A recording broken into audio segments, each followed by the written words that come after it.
Hello everyone, welcome to शिक्षा medics YouTube educational channel. तो आज का हमारा लेक्चर है नेप्रोक्सिन टैबलेट के बारे में। जानेंगे इसके बेसिक यूज, साइड इफेक्ट और कॉन्ट्राइंडिकेशंस के बारे में।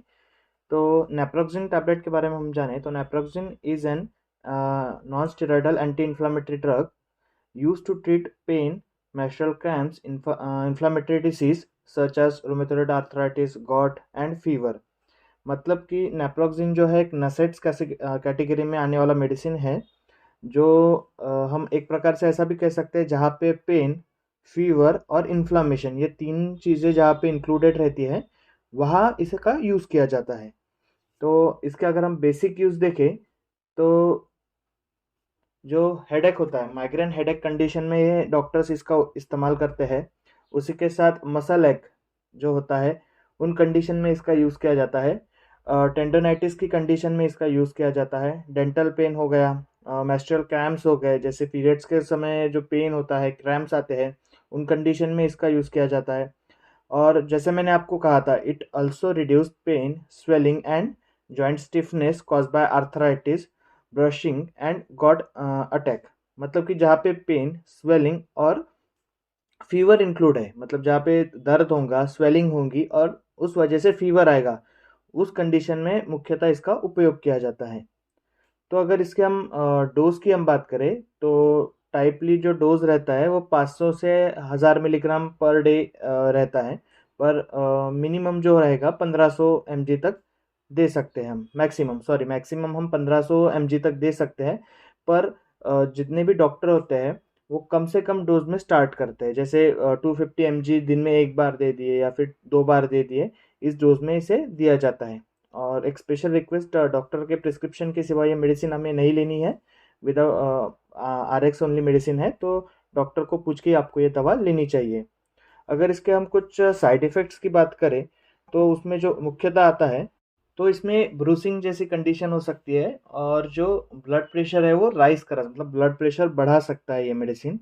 उसी के साथ शॉर्टनेस ऑफ ब्रेथ और ट्रबल ऑफ ब्रीदिंग, मतलब कि सांस लेने में दिक्कत हो सकती है। और टाइटनेस जैसा फील हो सकता है चेस्ट के पास हमें। तो ये कुछ कंडीशन है जैसे, और उसमें देखें तो इंडाइजेशन जैसी कंडीशन होगी, इंडाइजेशन होगा, हेडेक होगा। अगर हम ओवर यूज यूज़ करें, मतलब ज़्यादा मात्रा में अगर यूज़ करें, तो उस वजह से हेडेक भी होने के चांसेस रहते हैं। और स्किन के ऊपर रैशेस वगैरह आते हैं और फीवर आता है बहुत सी कंडीशन में, अगर हम इसे एक्सेसिव यूज़ कर लेते हैं। और स्टमक पेन होने की कंडीशन रहती है। उसी के साथ लॉस ऑफ एपेटाइटिस रहेगा, मतलब भूख नहीं लगेगी, नोज़िया होगा, वोमिटिंग होगा, डिजीनेस हो सकती है।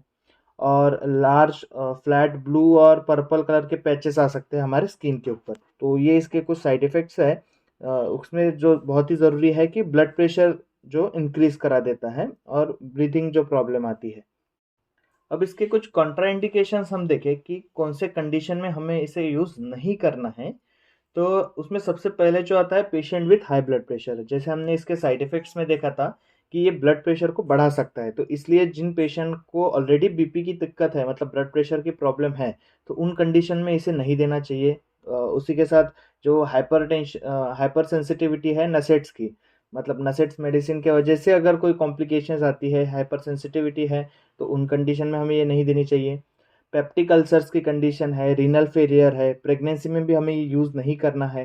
कार्डियक फेलियर पेशेंट है, उसके बाद में हार्ट के कोई भी अदर डिसीज़ अगर पेशेंट को होंगे, तो उन कंडीशन में भी हमें ये यूज़ नहीं करना है। और चिल्ड्रन बिलो 12 ईयर्स, मतलब कि जो 12 साल के छोटे बच्चे, 12 साल से छोटे जो बच्चे हैं, उन कंडीशन में भी हमें ये यूज़ नहीं करना है। बच्चों में भी हमें ये मेडिसिन नहीं देनी चाहिए।